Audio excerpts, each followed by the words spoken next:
Alberni. Thank you, Mr. Speaker. It's an honour to rise today to speak to Bill C-244, which is a bill about delivering real accountability and taking a proactive approach to prevent marine pollution and abandoned vessels. And, Mr. Speaker, I'd first like to thank my colleague, the MP for West Vancouver, Sunshine Coast, Sea to Sky, for bringing this bill forward. It's great leadership. The first thing this bill does, Mr. Speaker, is it amends the Canadian Environmental Protection Act to make it clear that when pollution ends up in our oceans, the owner or operator of that vessel is responsible, even when that pollution results from negligence, poor maintenance, or foreseeable failure, not only when the intent can be proven.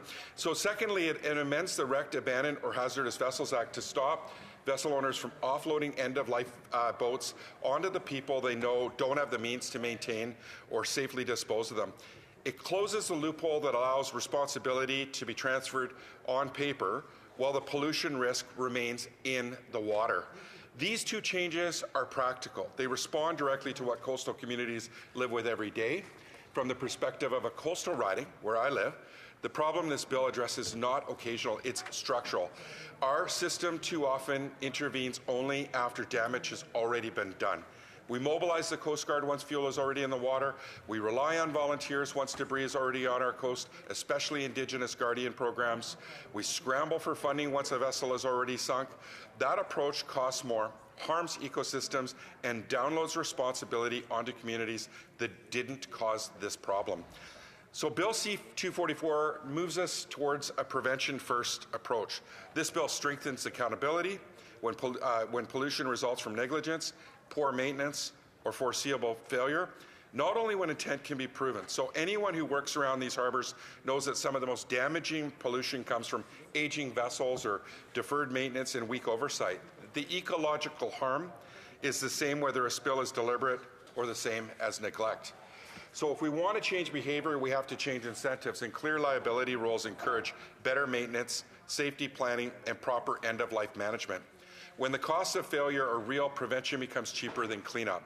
So this bill also addresses a pattern coastal communities see repeatedly: responsibility being passed along until no one is left holding it. Vessels nearing the end of their useful life are transferred, deteriorate, and eventually sink. And the community that then inherits that problem, they deal with the navigational hazard and the cleanup bill, and that's not just an individual failure, it's a huge policy failure, which this bill will address. It's also important to be honest about why some of these transfers happen. Many vessel owners want to avoid the cost of properly deconstruction of that vessel or recycling a boat at the end of its life, rather than pay for responsible disposal. Some of them offload these vessels cheap or literally free, and those vessels are often taken by vulnerable people who are desperate. A lot of people take these vessels just for housing, Mr. Speaker, and I saw this firsthand in Tofino, where I lived for almost 25 years. With limited affordable housing, people ended up, and they still live on aging vessels tied to makeshift moorages. Those vessels are often not seaworthy, and the people living on them often don't have the resources to maintain or even safely dispose of them. So the result is predictable. The vessel deteriorates, pollution increases, and when it finally sinks, the costs fall on the community. This bill helps close the loophole that allows responsibility to be pushed onto the most vulnerable. This is not about blaming people who are struggling to find housing. It's about ensuring that those who profit from vessels and control their disposal can't avoid and evade responsibility by passing that problem down the line to someone who really has no realistic ability to manage those risks. Marine pollution is also an economic issue. It undermines fisheries, tourism, and working waterfronts. Clean waters are the foundation of coastal communities. Every abandoned vessel that sinks in a harbour imposes costs on local governments, First Nations taxpayers. Strong rules aren't anti-economic, they're actually pro-community and pro-future. And we know how sacred wild Pacific salmon is, Mr. Speaker. This is protecting wild Pacific salmon as well. So for these reasons, the NDP supports this bill at second reading and improves accountability and strengthens prevention, which are things that we've been a long time calling for, and it moves us in the right direction. But, Mr. Speaker, this bill also highlights how much further the federal government still needs to go. Even with the stronger liability rules, as this Transportation Safety Board has rightly pointed out in the past, Canada still has no coordinated response system for dealing with shipping container spills and marine debris incidents. We have seen the consequences of that gap again and again, and I would like to see this addressed. Containers were lost from the henge in Seattle, as you know, in 2016. More than 100 containers fell from the Zim Kingston just a few years ago, and more recently, a large barge fell off, off of Bella Coola, nearly went down with a full load. Each time, First Nations and coastal communities were left to respond. Volunteers cleaned debris off of beaches, and local governments and Indigenous guardians dealt with the long-term impacts to ecosystems, fisheries, and local economies. The lack of a coordinated response leaves our coast exposed incident after incident, and the Zim Kingston spill also exposed a deeper accountability gap, that under current rules, the owner of the Zim Kingston can only be held liable for damages and cleanup costs for up to 6 years. So similar to concerns outlined in this bill from the date of the incident. So, you know, the debris from that spill continues to wash up on our shores and will for decades, Mr. Speaker, and microplastics and polystyrene fragments will persist in the marine environment long after that liability clock runs out. Pollution doesn't end when a legal timeline expires. Communities and ecosystems live with the consequences long after corporate liability has ended, and this is why relying on after-the-fact liability alone is not enough. We need preparedness, prevention, and a standing response system that is ready before the next spill happens, not improvised afterward. Coastal and Indigenous communities keep telling Ottawa the same thing. They're tired of holding the bag when debris hits their shores. A coordinated response system backed by industry through mechanisms like an ecosystem service fee on cargo units and on ships would ensure that the costs of protecting our coasts are not downloaded onto communities and volunteers alone. And any coordinated marine pollution response would be incomplete without reinstating the Ghost Gear Fund.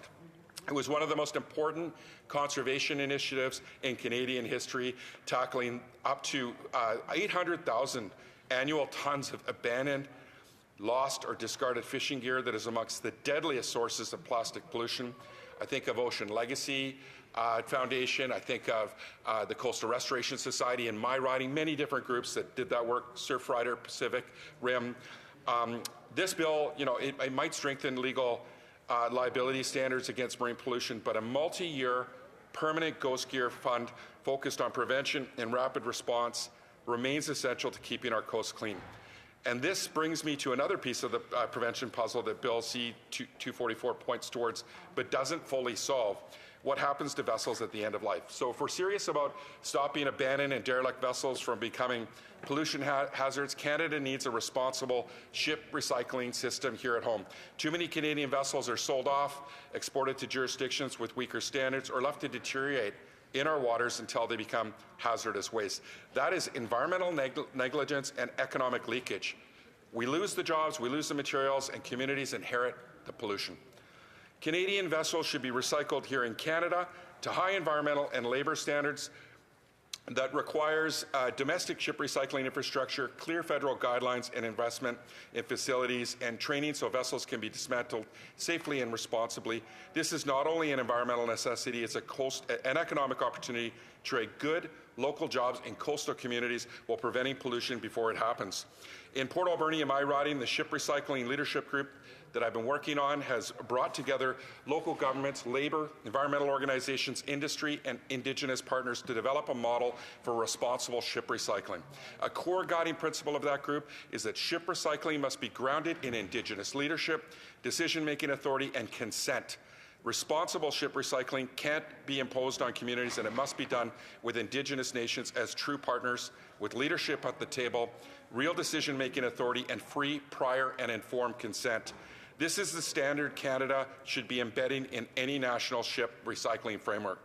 So Bill C-244 strengthens accountability when vessels are abandoned or cause pollution. That is necessary. But if we want to stop the problem at its source, we must also build the end-of-life solutions that make responsible disposal the easy, affordable way for vessel owners.